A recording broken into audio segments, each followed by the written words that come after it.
senior civil servants that are here. It's a great honor and privilege for me to be invited here. I did not realize the inaugural speaker, I had the impression that there would be many people who have come and gone. So it puts a little bit more pressure on me to say something that is valuable and useful so that you feel that this effort.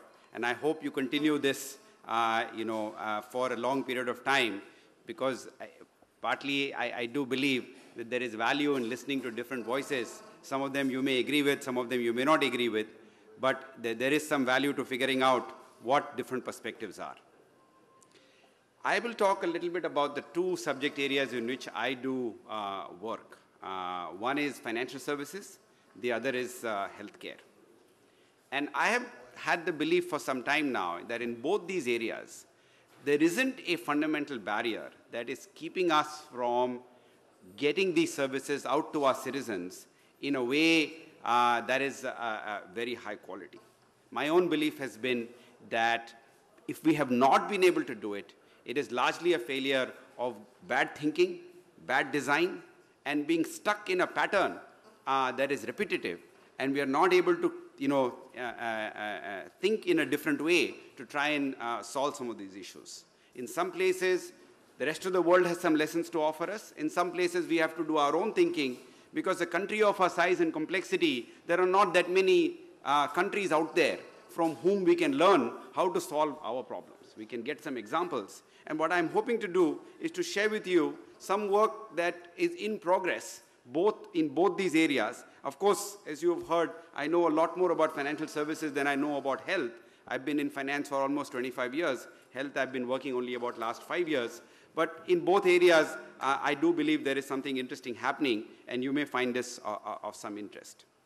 One of the disappointments in some ways, as somebody like me who worked in a large bank, was part of financial markets, is that despite having access to some of the best minds in the world, if you go to Wall Street, you'll see most of the top people are Indians.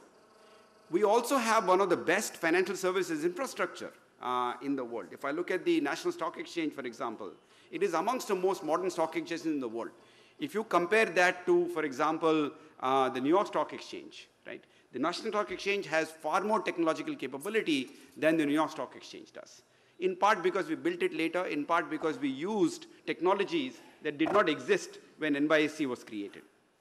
But despite all that, we are struggling to provide even basic services to our citizens. If somebody wants a bank account, somebody wants payment, as soon as I came in this morning, I was told that opening basic accounts, transferring basic amounts of money has become a challenge. And it's not has been for the want of trying. As you know, the nationalization of banks that happened in the 60s and 70s, the main rationale was to actually provide financial inclusion services to people. And the constant struggle has been to try and figure out what the right answer might be. In the last decade, though you might feel it is still the progress is not enough, a very careful restructuring of the approach that banking would take started to begin. It started, in my mind, with this whole notion of the business correspondent that you're all very familiar with. This is an idea that we copied from Brazil. President Lula, when he came into power, one of his missions was financial inclusion. And he was able to achieve 80% access to financial services using business correspondents in a 3-year time frame. That was very inspiring to us. So we went and saw what is happening in Brazil. Reserve Bank sent a large team to examine what is going on. And we found that there is something interesting that is going on. And in fact, Dr. Khan, who is a member of the Reserve Bank of India's board now, deputy governor, he actually led the committee that came up with the business correspondent idea for India. And the basic idea was that the banks themselves are too heavy, too expensive. Their culture is such that they prefer to sit inside the branch, serve a certain category of customers. If we wish to extend banking to a larger part of the audience, we will need to adopt some of these newer approaches. Now, obviously, we've experimented with this for about 10 years now, and we have made some progress. While in the state of Odisha, I do hear the feedback that perhaps progress has not been as much as you would have liked. when I chaired a committee for the Reserve Bank of India to examine this issue, we went to various parts of the country. In some parts of the country, business correspondents actually have had a substantial impact in the manner in which financial services are being delivered. The challenge given to me when I chaired the committee, when this was appointed immediately after the new governor took charge, was to look at all of that work and see what is missing. Because indeed, we went, as RBI board members, we went to many places and we found exactly the kind of feedback that you had for us, we saw elsewhere.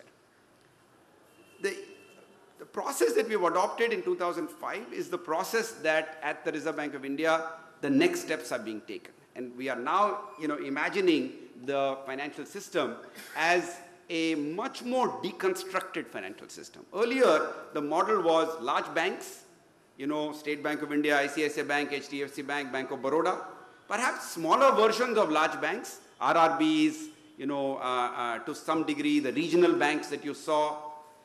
But the new approach has been to say, is it possible for us to imagine a completely new types of banks who are not the full service banks that we imagined, but bring other capabilities to the table, and can they be allowed to participate in the market and bring different sets of skills, different sets of services to the customer base.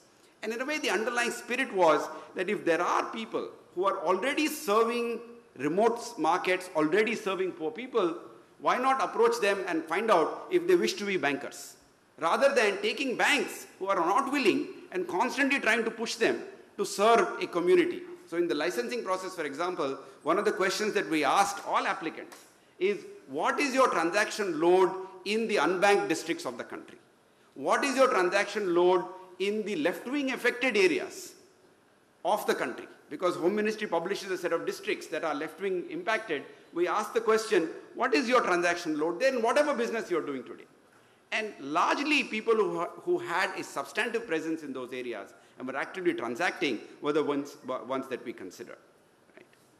And what we feel is, now of course these banks have not yet launched, and my understanding is they're about to launch. We've given about 11 licenses to them.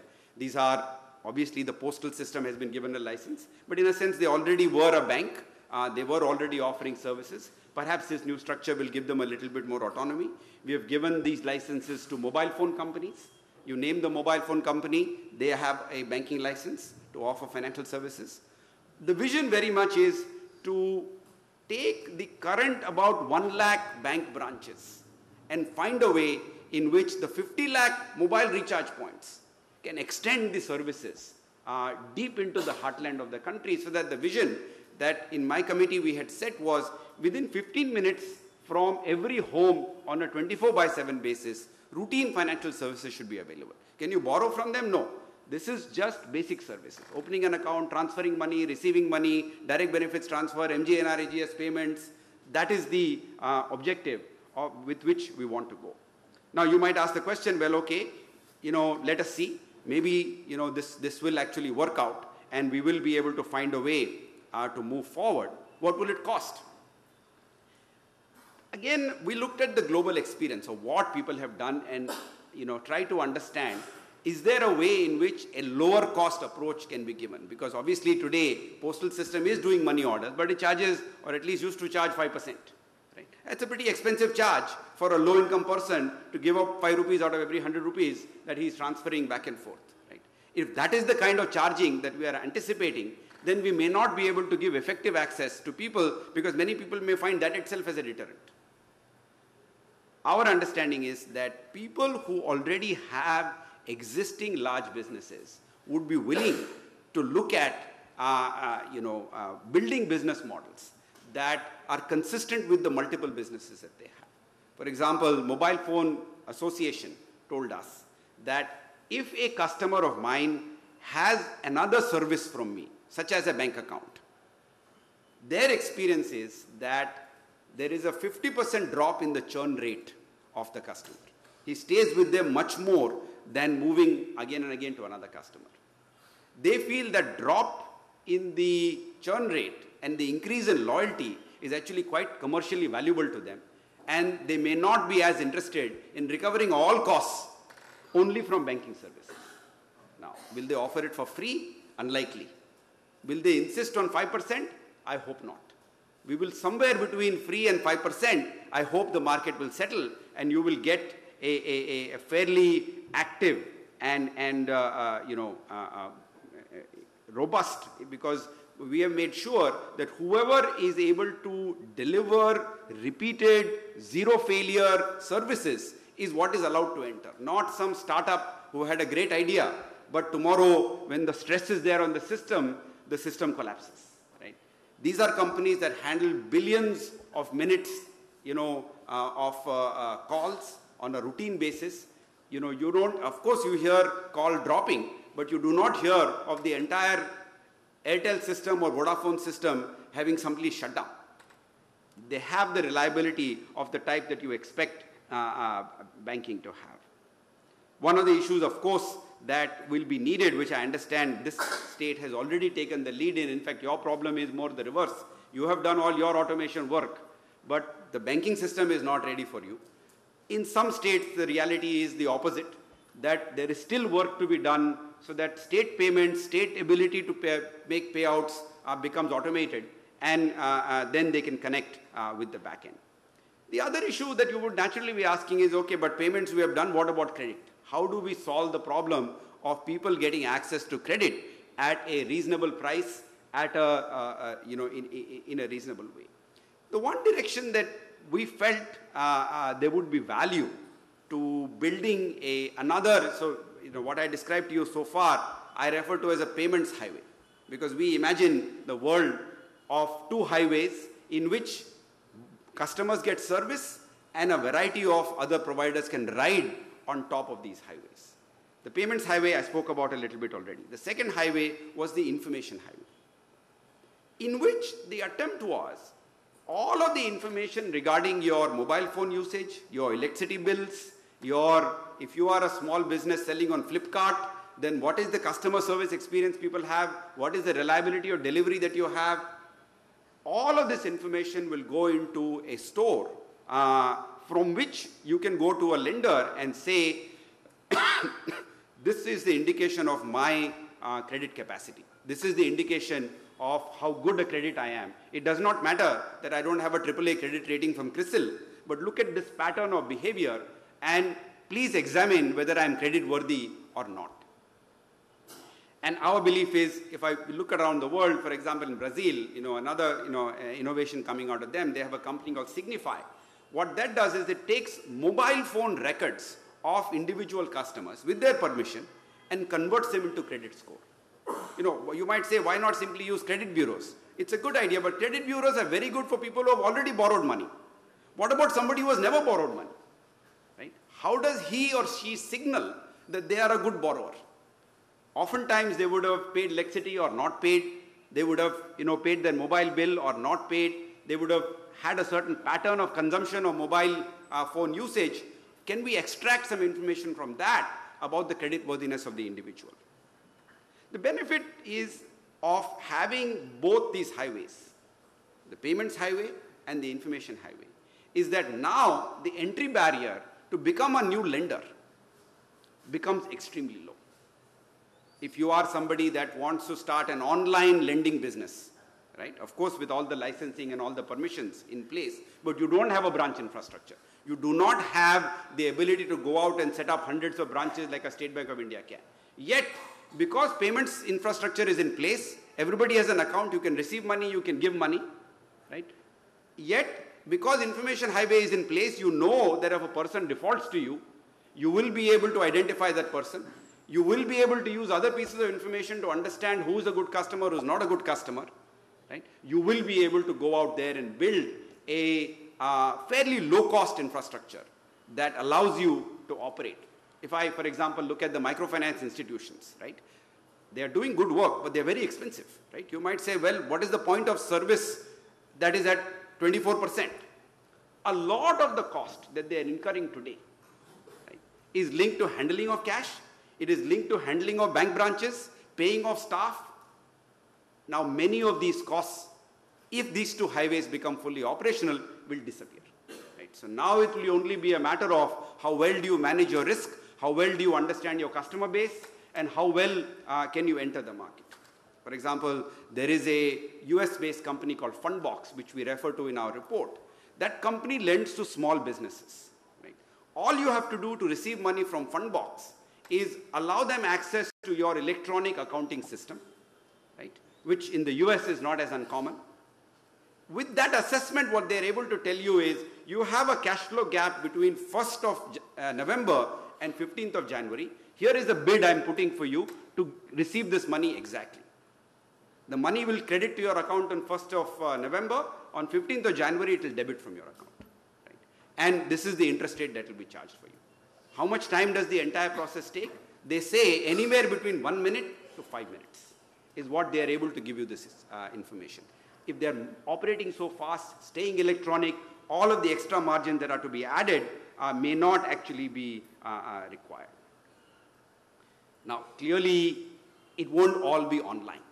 Right? There will need to be front-end players that exist. The good news there is that we actually have a lot of front-end players already. We have, in this state, for example, a number of, reasonably well-performing, for example, urban cooperative banks.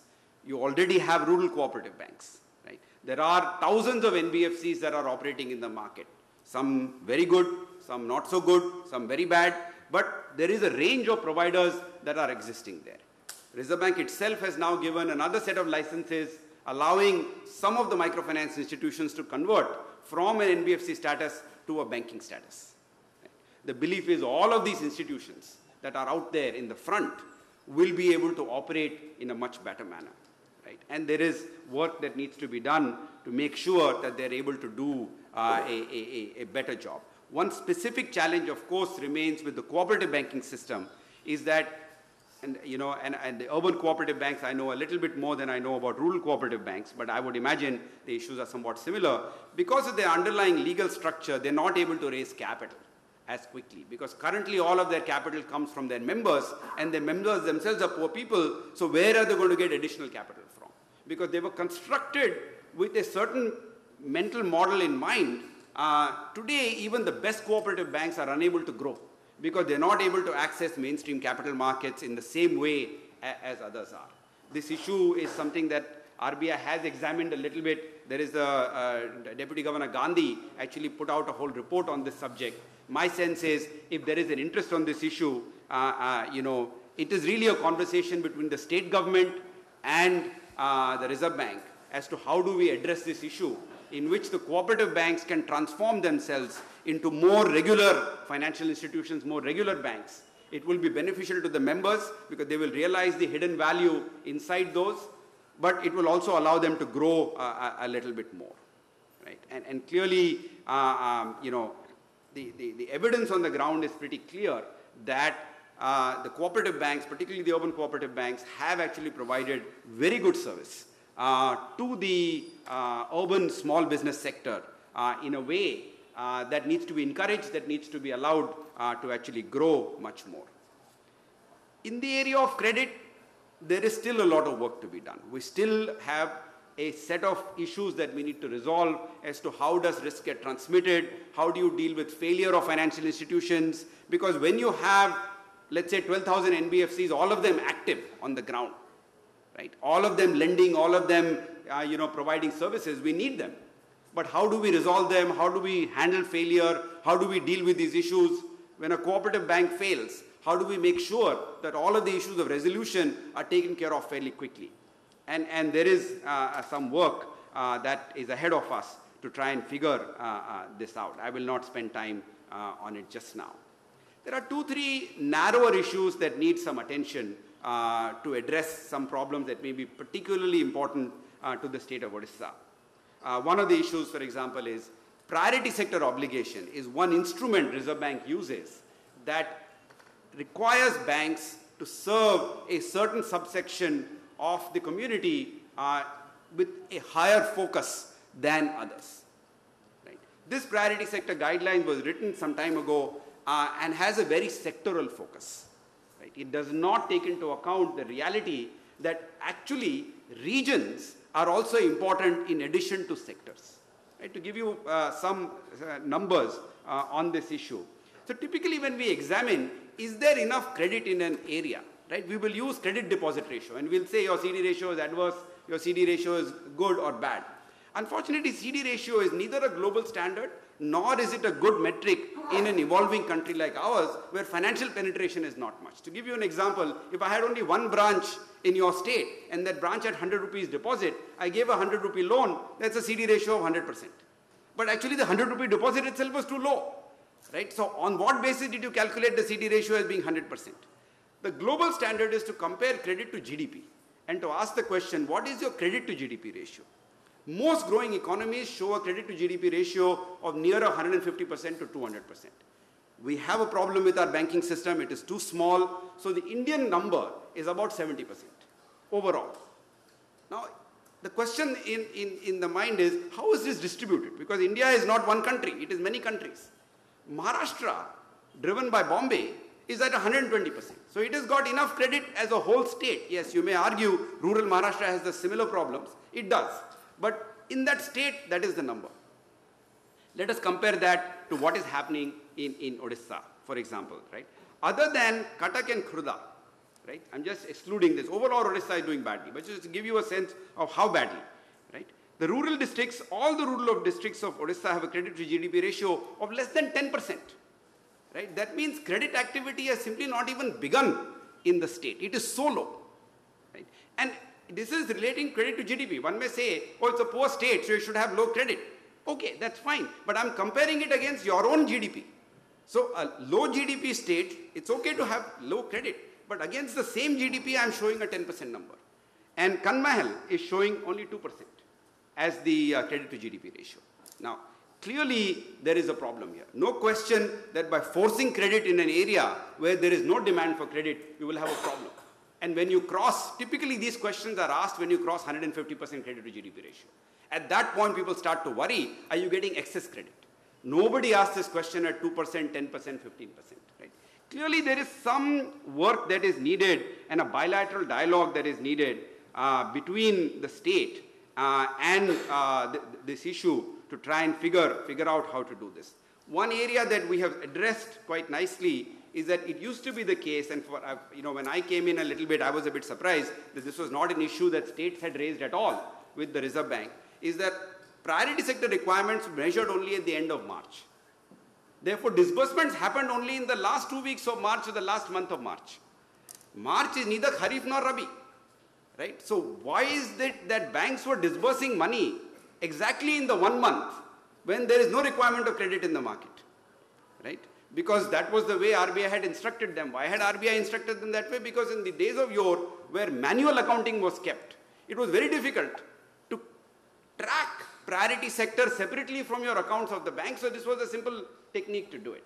RBI has changed this rule now. Every quarter this will be measured. It was a guidance this year. From next year, I think it will become binding.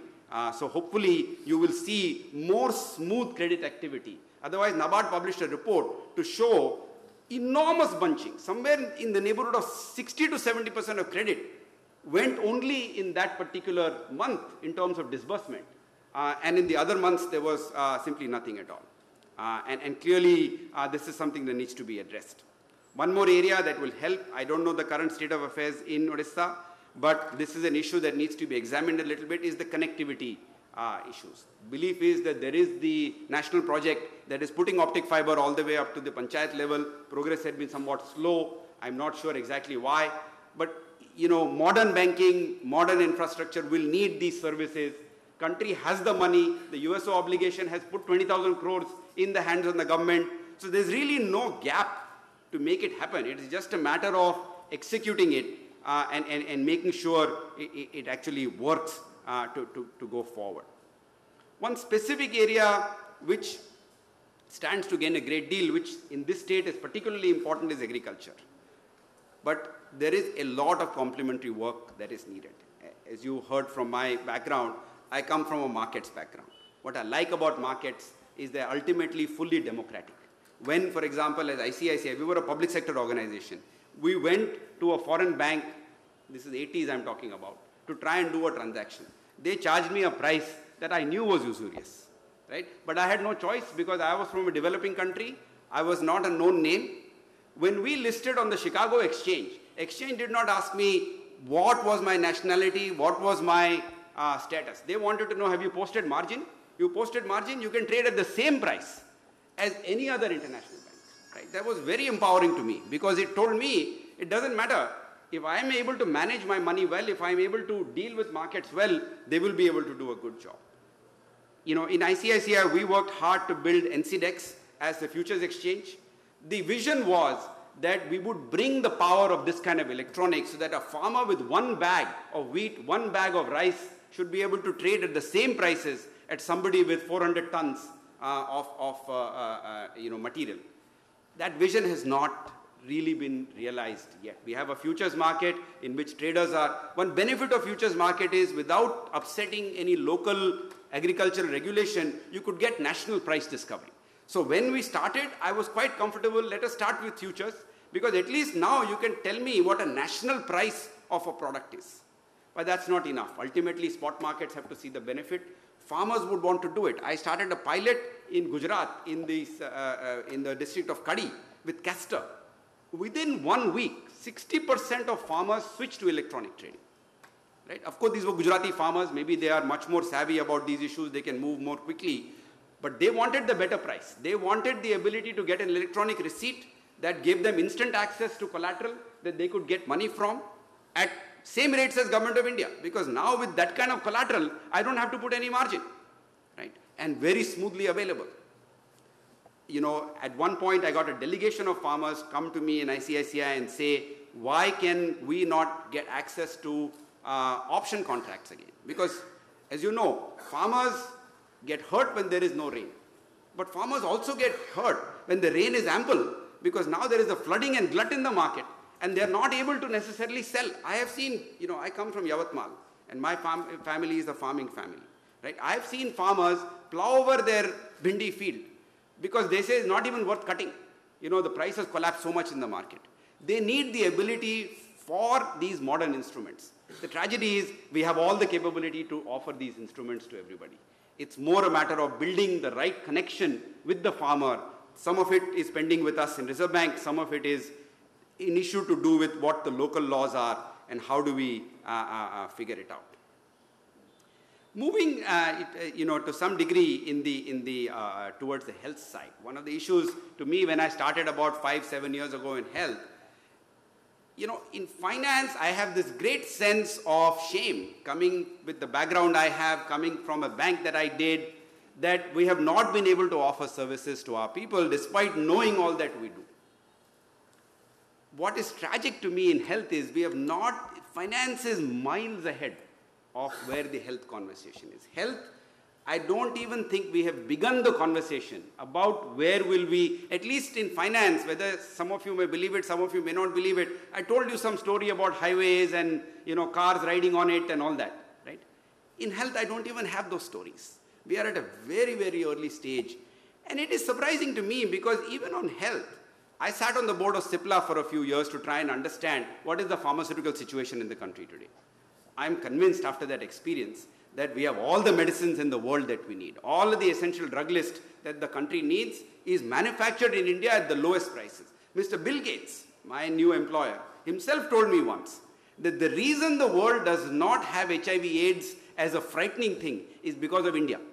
Because you were able to supply us medicines at prices that Pfizer could refuse to consider even the starting point of medicine. And I'm just giving you the HIV/AIDS story because it is a popular story. You name the medicine, we're able to provide it. We have the raw manpower at a very low cost. Right? To just give you Dr. Devi Shetty's favorite example, Mayo Clinic in New York charges $100,000 for an open heart surgery, which we call a DRG. You know, across all types of open heart surgeries, you know, whether it's triple bypass, quadruple bypass, single bypass, $100,000 is paid to Mayo by the insurer. In India, the same exact operation, the same exact DRG is 1 lakh rupees. Right? That means 1 rupee of expenditure in India is able to buy $1 of services, which means a 500 to 700 rupees per capita expenditure on health buys me $500 to $700 worth of health care, right? Which is a number comparable to Brazil.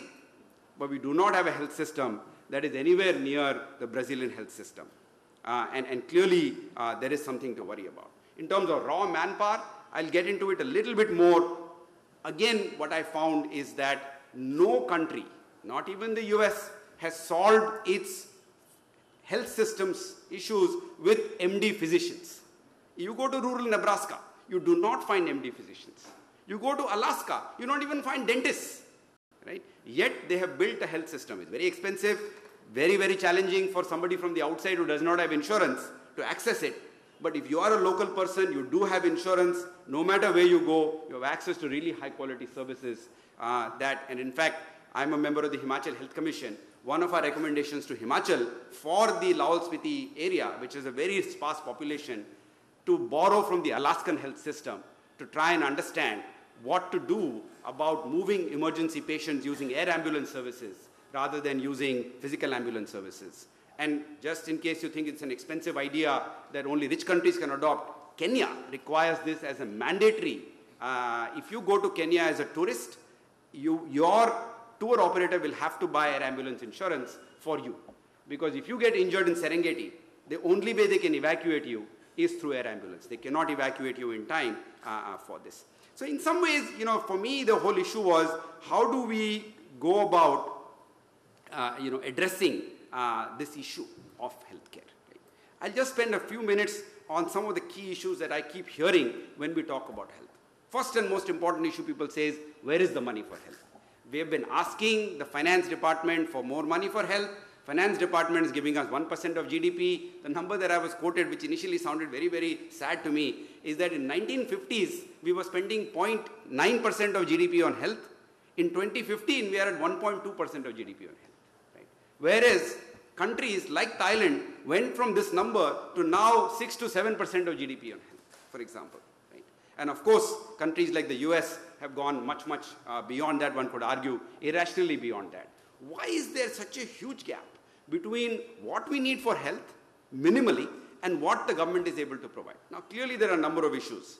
I'm engaged in a separate conversation with Ministry of Finance at the center on exactly this issue. The core argument that they give, which according to me is a credible argument, which is to say tax to GDP ratio in India is very low. Right? It's 15 to 16%. Right? Why is it so low? Well, let's look at how much do cities like Bhubaneswar pay in taxes. Right? Sao Paulo pays 3.5 to 5% of GDP on taxes. I don't know the number for Bhubaneswar. For Bombay, that number is 0.5%, for example. Right? That means the richest city in the country, right, is being subsidized by the rest of the country. It's not producing the kind of tax base that is required for it to be produced. Panchayats, some micro studies have shown that panchayats are collecting only 1/10 of the taxes that they're currently owed. Right? Not new taxes. Whatever they are supposed to charge today, they're charging only 1/10 of that. Now, these are not, I may say to you that this is a problem. We know these are not problems that are going to get easily solved. Right? This will take time, and we have the traditional issue of black money. We have a traditional issue of many of those things. Those have to be resolved. According to me, this problem is a problem that will solve only in 10 or 20 years. It is not a problem that will, which means where will money for health come from? Because if there is no more room in the tax base, where is the money going to come from? The reality that I found is actually 100% general revenue taxation financed health systems are the exception. Cuba, UK, some Scandinavian countries. Right? Most countries do not finance 100% of their health system using tax base. What they all do though is they make sure that the non-poor who are spending 70% of this through out-of-pocket resources find a way to contribute to the health system in some way that does not impoverish them. Right? Now, many countries have tried many techniques to make this happen. Right? Turkey, Philippines, Thailand, each one of them has evolved their own unique solution to figure this out. But what they have said is that only by mixed financing the health system, and the only way to mix finance is by requiring the non-poor to also pay in to this pool to which the tax money is also added. Right? Because even if you got 3% of taxes, it's only 3%. It is not enough to build a health system. 3% will get us great maternal and child health. You want NCD, you want cancer, you want dermatology, you're not going to get. with 3%. You're going to need 6% of the money. So even if you got 3%, where is the balance 3% going to come from? It will have to come from methods of this type, right? And clearly, these are the conversations we are having with the ministry to find a way in which one can begin this conversation of collecting. And there are a number of macroeconomic benefits of collecting money in this manner, right? Two issues let me just mention to you fairly quickly. Martin Feldstein has a very nice paper in which he argues that if you collect excessive by way of taxes, and let us assume everybody pays, right? You will start to see people, if they are not convinced that the taxes that they are paying will help them get good health care. In the UK, they are convinced. So they're happy to pay taxes and they don't save for health, right? In India, what will happen? I will pay the tax. Well, maybe I will not pay, but when I do pay, I will also save for health. That will cut growth. An economy in which growth is a desperate requirement, we cannot afford a trade-off of that type, right? If you charge people, if you get them to pay explicitly for health, that social contract ensures that they don't increase savings and move away from growth-enhancing investments, right? So clearly, that is one issue. The other is the more popular Laffer curve, which we've all heard about. If you charge no taxes, you will collect no taxes. If you charge 100% taxes, again you will collect no taxes because nobody will work, right? Somewhere between 0 and 100 is an optimal number, which Robert Laffer, roughly speaking, finds to be around 25 to 30%. Beyond that, if you charge people, your total collection of taxes will fall because people will stop taking money, giving you money, right? Now, how do we get performance improvements out of because one of the things people will say is, okay, you got the money, but people don't have any belief that the health system that you're building is of a high quality, right? The direction in which country after country seems to have gone is to say that the old method of buying healthcare, which is through line item budgets, in which I give you 400 line items and I tell you this item this much, this item this much, and you can have no fungibility, right, is not a mechanism that is working anywhere in building a good health system. The operator on the ground has to have the autonomy to figure out how to use the money and run a health system based on the reality that they see on the ground. How do you make sure that there is accountability? Because the fear may be, if I give away the money like that, without any line item control, then people will simply go out there and buy Mercedes-Benz cars with my healthcare money and no healthcare will come, right? What they have done is, for example, Thailand created National Health Security Organization in which it took tax money, it took people from money from the non-poor, created a national pool, and then paid the public sector from that pool on the basis of outcomes. Took away the line item budgeting entirely, right? This has now become the dominant model. In fact, line item budgeting based health systems, the only high quality health system that I'm aware of is Cuba. Cuba is the only one today. Even Russia has gone away from it, China has gone away from it, right? These are the countries from whom we inherited this idea. This is not the way in which they are any longer running health systems using line item budgets. And clearly, if you wish to receive money from the non-poor, they are not going to give you money because if they are not convinced that the health system is going to perform for them. Because otherwise they would rather go out and shop in the market and figure out what is the best health they will get, right? The only way countries have been able to convince people is to set up this independent organization and to use this as an opportunity. One of the explicit recommendations to the minister is going to be, and I would invite you to think about, is that we have RSBY as a potential opportunity for us today. One way to treat RSBY is yet another scheme and passively hand over the money to insurance companies and see what they can figure out. The other alternative is to say, use this money, right, which is 75% or 60% is coming from the center now. Build the beginnings of a strong purchaser inside the state.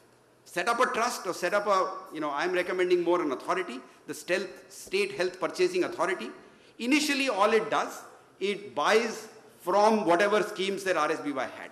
But it builds electronic health records, it understands who the customer is, it does the screening of the customer, and the records belong now to the state, do not belong to insurance companies, right? Tomorrow, if you wish to do a long preventive program, you have the data. One tragedy of RSBY today is despite 7 years of operation, we have no idea what the clinical conditions underneath were. More importantly, what could we have done to improve the clinical conditions of those people so that they don't fall sick? right? So clearly, there is an opportunity ahead of us. And one thought might be to use that as a place to begin experimentation on this. On the issue of human resources, I already mentioned to you, no country in the world has been able to produce enough MD doctors to solve its problems. Right? What have countries done? Have found a way forward. What the US has done for dentists, they don't have enough dentists. We have a surplus of dentists. They don't have enough. Dental hygienists now do everything other than the most dangerous surgeries. For example, Thailand, it built its entire health system, which is today the envy of the world, on what they call technical nurses, which is the equivalent of our A&Ms. 12th standard plus 2 years is a technical nurse, which is the A&M. She works for 4 years. They gave her a career path. They didn't say you're stuck in the A&M job forever. 4 years you work as a technical nurse. Another 2 years and you become a general nurse. Only the best ones survive this process. Gradually they built out a health system that had all of the capabilities that they needed. In India, what can we do?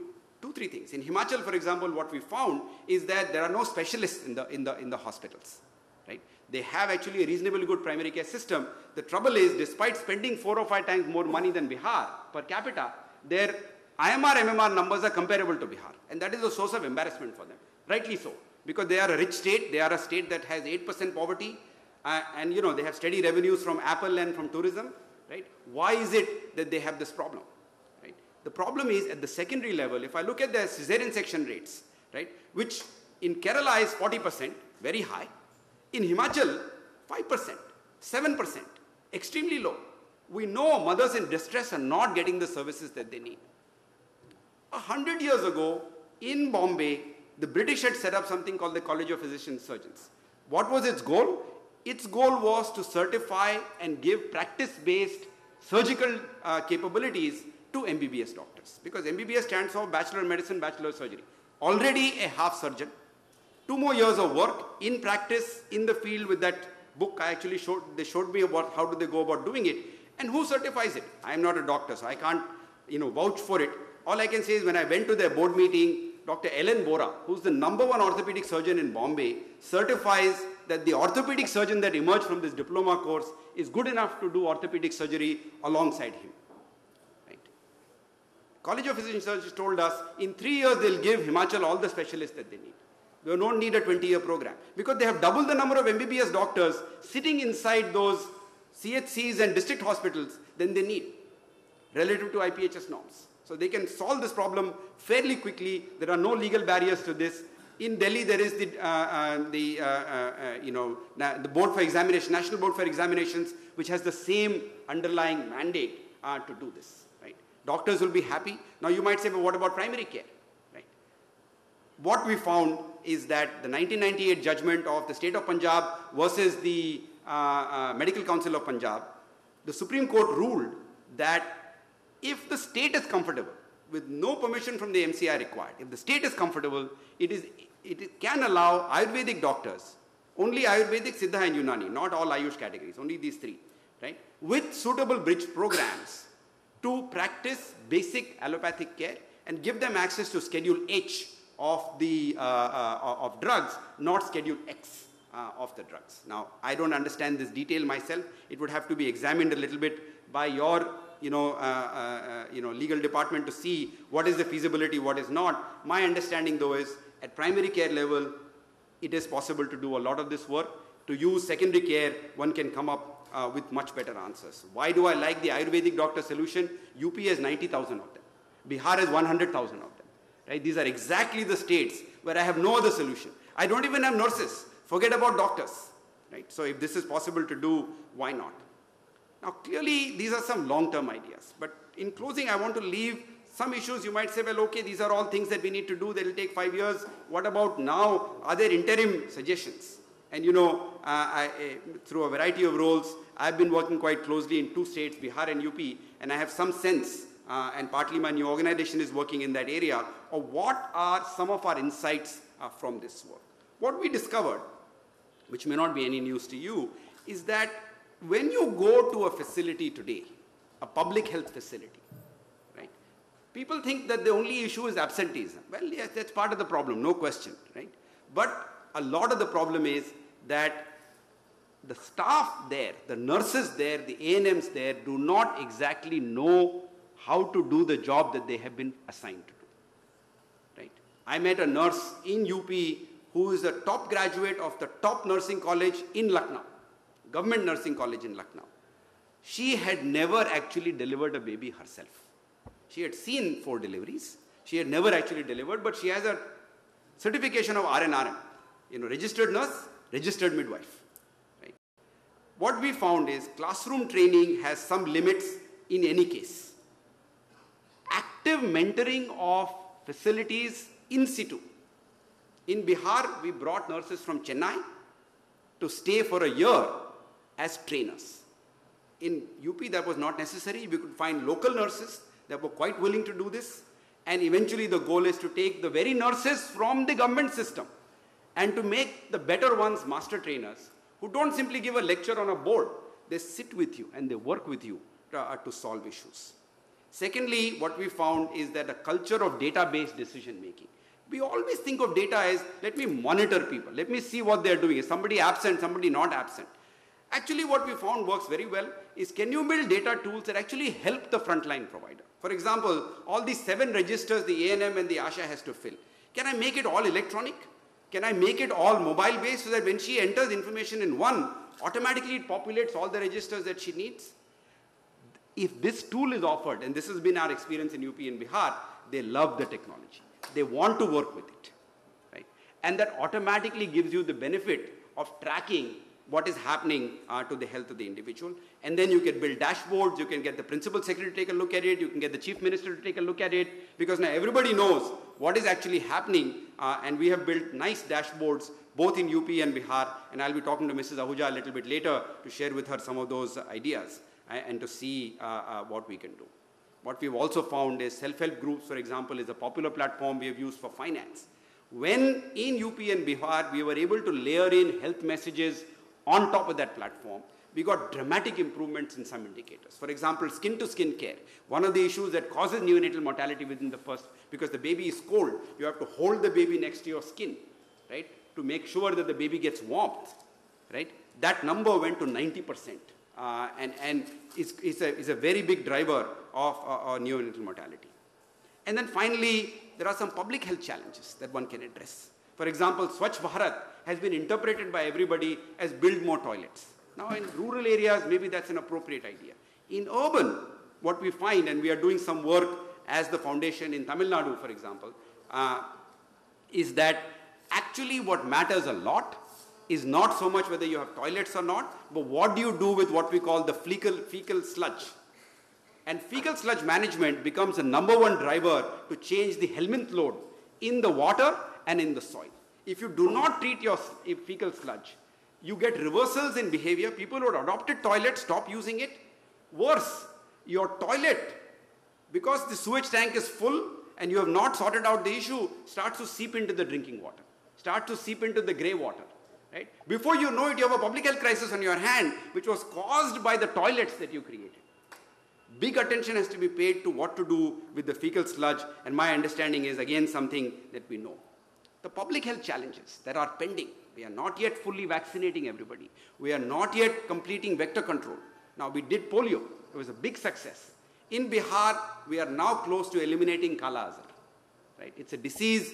I'm told that Satyajit Ray's father died of Kala Azar. Right? It was a disease that was a urban middle class disease. Unfortunately, it's a disease of the poor because the sandfly, I understand, lives inside the mud walls of the huts. Bihar, a poor state, is on the verge, not yet there, still a lot of work there, but figuring it out. Many districts are now attacking lymphatic filariasis as a disease.